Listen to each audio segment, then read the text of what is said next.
Magandang araw po, Doc Willie to, Doc Lisa, kamusta po kayo? Live po tayo.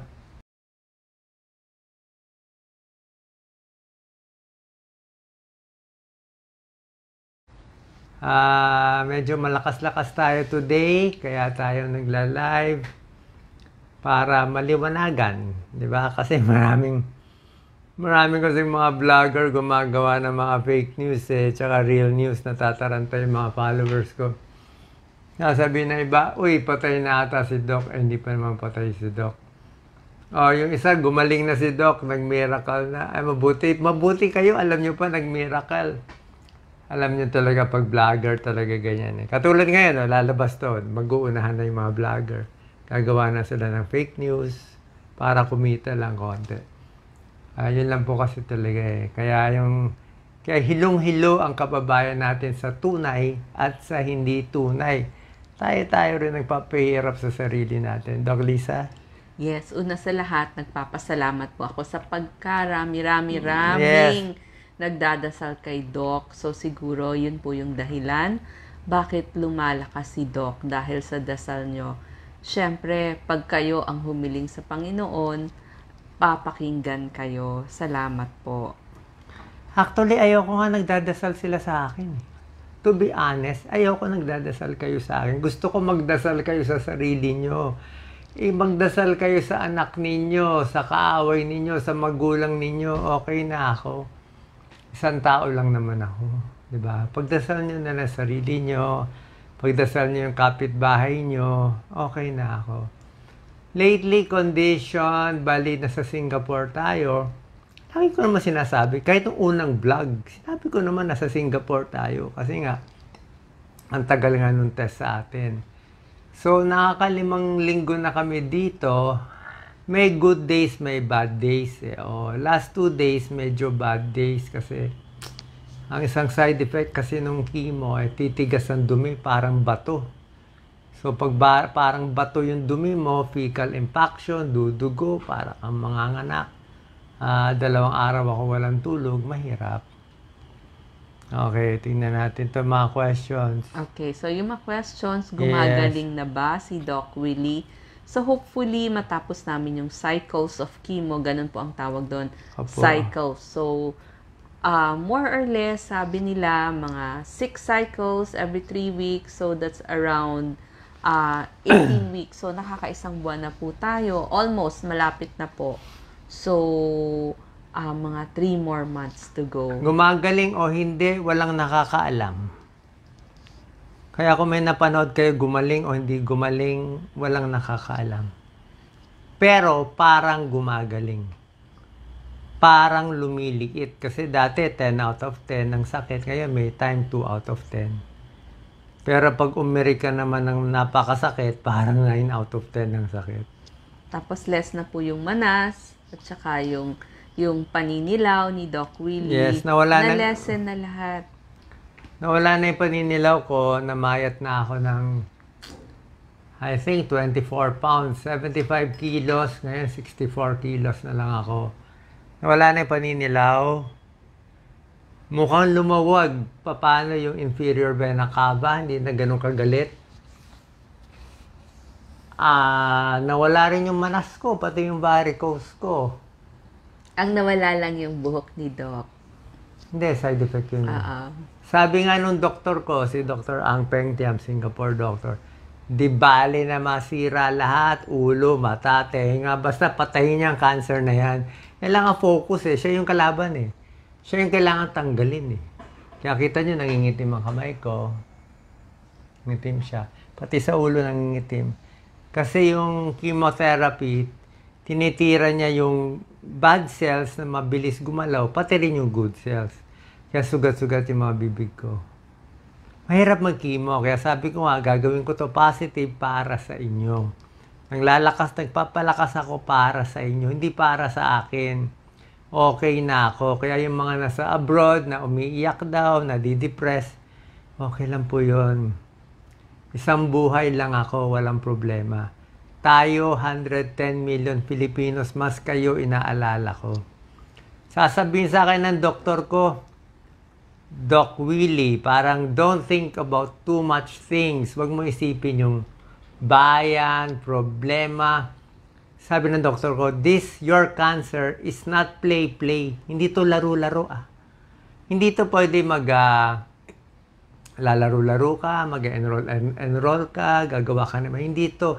Serious to. Life and death to. Kasi sarcoma siya 16 centimeters. Ngayon, malalaman natin kung lumiit o hindi. Pero syempre, sa tingin ko, baka lumiit dahil sa prayers ninyo. At syempre, maganda rin talaga gamutan dito. Na guilty nga ako, na gusto ko talaga, ibabalik natin sa atin. So, depende ito sa Diyos. Kung bubuhayin pa ako ng Diyos, babalik tayo, ayusin ko talaga yung healthcare. Wala akong paki. Tandaan nyo, wala akong paki. Sasagasaan lahat ng sasagasaan para makuha yan. Total, patay na rin naman ako Diba? Total, patay na rin ako. What do I lose? Kung magalit kayo. Kung hindi nyo maintindihan ginagawa ko. Basta sure ako, naintindihan nyo man o hindi ginagawa ko, sure ako para sa inyo to. Minsan kasi, anak mo, tinutulungan mo na, binibigay mo lahat, ayaw pa rin.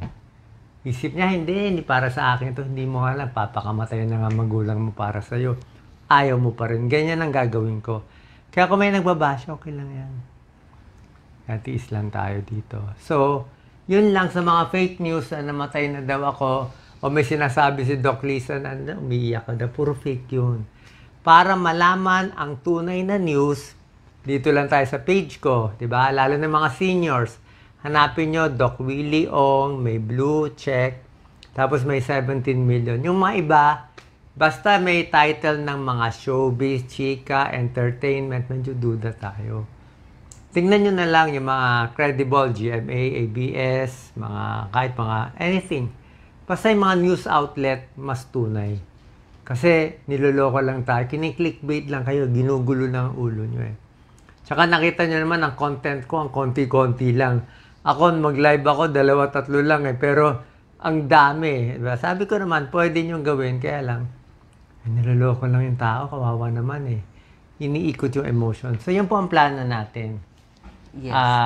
Doon po sa mga nagtirik ng kandila, nagpamisa kay Doc Willie, nagpunta kay Padre Pio, maraming salamat sa mga nagpadala po ng mga religious items for Doc Willie. Maraming salamat po. Sa mga gusto pong dumalaw, actually maraming nagtatanong, mga kaibigan, kaklase.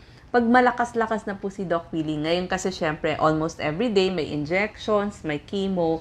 So minsan may hingal konti. So pag nakalakas-lakas na siya, di saka tayo dumalaw kay Doc Willie. But thank you sa mga pasabi ninyo na gusto nyong makita si Doc. Hindi pa totally magaling. May hingal ako. Kahit palakarin mo lang ako ng mga 20 meters, may hingal na ako Salita lang may hingal na ako. Paano bugbog tayo sa chemo?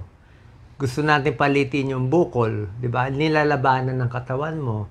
Hirap ka pa matulog, marami ka bang side effect, pero walang choice Doon kasi talaga ang para sa akin na maganda. Kaya sa atin, pag nabuhay pa ako, ipipilit natin yan sa Pilipinas, walang corruption, walang kalokohan. Sabi mo, Doc, ba't ka pa nag-iisip niyan? Kung hindi mo ako papatulungin sa Pilipinas, patayin nyo na lang ako.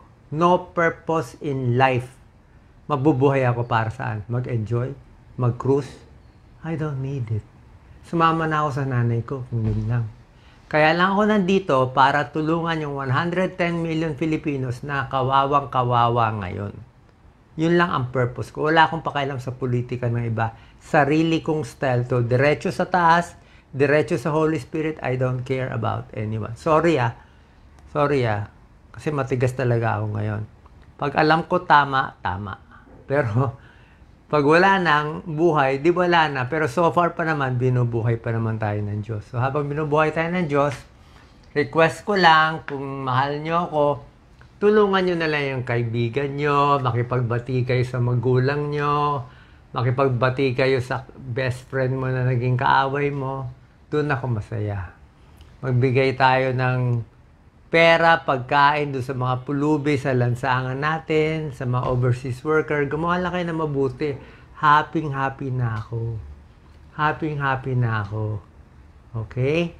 So, any more questions? Yes, okay. So, yun nga pala po, yung mga nag-alaga kay Doc Willie dito sa hospital, almost 50% talagang mga world-class nurses na Pinoy. Pinoy lahat. Ang gagaling. Gagaling. Kasi may nag-message po sa atin, mga nurses from Germany, from the US, yung ating sobrang mga galing. kababayan na nasa healthcare at yung hindi rin sa healthcare.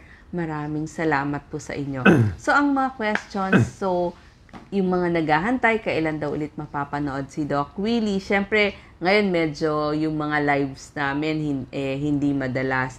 So, pipilitin ni Doc, pag malakas, good days, di itatry. Ako naman po, pipilitin ko kasi parang yung journey namin, dati hindi ko gaanong natatouch yung cancer, paano mag-alaga ng mga cancer patients. At kung ikaw mismo yung cancer patient, pag may oras na po ako, I'll try to do that. Una-una, wala akong balak mag-content ng health. Baka si Doc Lisa, I have no more plans to content sa health. Yung mga sakit sa puso, no more, no more. Tapos na yun. 6,000 ang videos ko, ano pa ba gagawin? Magaling si Doc Alvin, sila Dr. Dex, ang dami-dami doktor. Hindi nyo na kailangan ng health topics. Ang kailangan, ayusin natin yung Pilipinas kasi ang dami namamatay, ang dami naghihirap. Yan na lang ang job ko. Last job ko, fix the Philippines, fix the country. After that, hayaan na natin mga kabataan sila na mag-vlog ng health topics. Diba? Yun lang ang mission ko. I'm very clear about that. Lagi ko dinarasal. Nakikita nyo ibang video ko, parang meron akong Holy Spirit nagsasalita. Hindi ko alam kung ano yun, pero sa tingin ko mabuti yun. Kasi lumilinaw na ang pag-iisip ko. Kung ano man magiging desisyon ko, tandaan nyo, para sa inyo to. Kung gusto pa tayo ng Diyos mabuhay, tumulong sa Pilipinas, okay. Pag ayaw na, di okay. Pero, hindi ako give up. Yan lang ang purpose ko. Magagalit ang doktor ko pag nalaman nila, ito ang plano ko. Hindi ko nga sinasabi. Hindi ko nga sinasabi na, dapat isipin mo paano kumain, paano mag-enjoy. Ayoko mag-enjoy. Mas enjoy ako, kausap kayo, nakikita yung mga mahihirap dyan. Yun lang ang goal ko. Kailangan naman magpakita naman tayo ng, diba, kita mo yung mga santo, ang babait ng mga saint nila, Jesus, mga mababait na tao, very selfless. Eh tayo, konting pera lang, konting scam lang, konting fake news lang, kawawa naman yung kababayan natin. Paano tayo uunlad kung puro tayo ganyan, di ba? Hindi pwedeng sobrang ganoon, di ba? Huwag pera-pera. In the end, malulugi rin kasi tayo. Anyway, yun lang naman. So far, so good. Ngayon, problema ko pa sa tiyan kasi itong bukol, kahit lumit siya, mukhang nakabara siya sa small intestine. Hindi gano'ng gumagalaw yung bituka ko, kaya hirap na hirap ako. Meron lang position na hindi pa nahahanap. So, it might take me a few more weeks. Siguro by November matatapos na. And makakauwi ako by December. And who knows what will happen. Basta lahat ng gagawin ko para sa inyo. Okay lang magbasa daw nakuha yung cancer. Tingin ko is bashing. Bashing, negative. Kasi wala talaga akong risk factor. Tsaka, hindi naman masama. Kahit naman nakabukol ako, naging close naman tayo. Diba? Hindi ako nakabukol, hindi nyo na rin naman ako papanoorin. Wala na nga 500 yung nanonood sa akin. Kaya nakabukol ako, 50,000 naman nanonood. Siguro okay na yun. It's a good deal. Basta mahal na mahal ko kayo habang nasa mundo ako. Pag namatay na ako, let's say namatay ako, aalagaan ko kayo from above. Promise ko yan. Aalagaan ko kayo from above. That's my promise. Okay? So far, so good? Yes, opo. Doon naman po, naging journey natin to. So, kailangan aware tayo kung may lahi po tayo ng cancer sa pamilya. So, maganda po, magpapa-check up tayo. Kaya doon po pumapasok yung ating blood test, yung ating x-ray, tsaka yung ultrasound. So, meron naman po mga basic na kailangan natin gawain kada taon. So, gawin po natin yon para maaga mahuli ang cancer or kahit anong sakit na nagsisimula sa ating katawan. Pag sa Pilipinas, basic CBC X-ray. Pag sa ibang bansa, PET scan, POG. Para tayong grade 1, nakakaya naman. Tayo papayag ganun. Kaya nga ako pinunta dito, namulat na nga eh. Matagal na nga mainit ulo ko eh. Ngayon namulat pa lalo. Nako, my God. Unstoppable force tayo ngayon. Kasi nga kayo, nakakaplano pa kayo ng next year, makakasama ko yung anak ko. Next year, mag-18th birthday. Ako wala na akong plan. Ang plan ko lang next week, next month, mabuti kumabot ako ng next year. Yun lang ang plano ko. Kaya pag maiksi ang plano mo, mas mabilis ang speed. So, wag masyado mag-alala, okay lang ako, isang tao lang ako. Itong 110 million, mas kailangan natin alagaan. Kung man mangyari sa akin, maging mabait, huwag magloko, love, forgiveness, and compassion. Yan ang pinakamagandang maitutulong ko sa inyo. Okay? God bless po. Yes, sabihin ko lang, maging kind tayo sa bawat masasalubong natin. Tama. Kasi hindi natin alam, bawat isa sa atin may pinagdadaanan. So, show kindness. Baka kaya lang silang masama yung pakiramdam, meron palang nangyayari sa buhay nila. So, unawain po natin. Salamat sa lahat, salamat sa stars, pero hindi kayo kailangan magbigay ng stars. Hindi kailangan. Wala. You don't need to give me anything. I'm okay. Tayo ang magbibigay. Ha? Marami pa akong gagawin. Pinipray ko. Baka hindi nyo maintindihan. Basta isipin nyo lang kung anong gagawin ko. Feeling ko ito mission ko sa mundo at makakatulong sa Pilipinas at sa buong mundo. God bless. Thank you. Thank you. Salamat po.